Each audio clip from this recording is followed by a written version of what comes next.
A lot of people, when they think about the time after the non-bird dinosaurs went extinct, they'll frequently picture the Ice Age. You know, the most recent one, the one that had woolly mammoths and saber-toothed cats. Very rarely do they picture the time before that, the millions of years that existed with all kinds of very strange and fascinating animals. A great example of that is Uintatherium.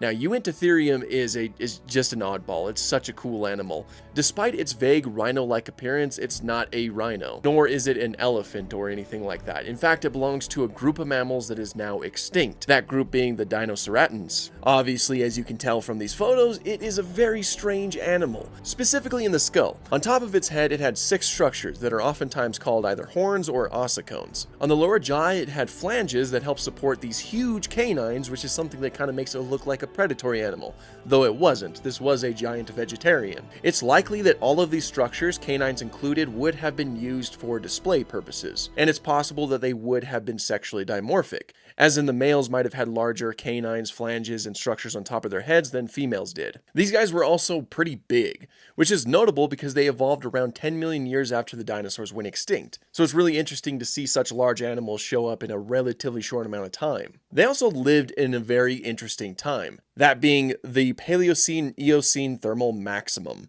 This period saw some of the highest temperatures in Earth's history. It was hot. It was a hot time to be alive, which is of course in stark contrast to what people often think about, that being the Ice Age. Because it was so hot and because Uintatherium was so large, there's a good chance that it didn't have too much fur. Instead, it was, relatively bald, comparable to modern day rhinos and elephants. And it's also just a really cool animal. More people definitely need to know about this oddball of an animal. Like, especially if you're just looking at its skull, it's just like, it looks like it's something that's straight out of Star Wars or some sci-fi project. It's so cool.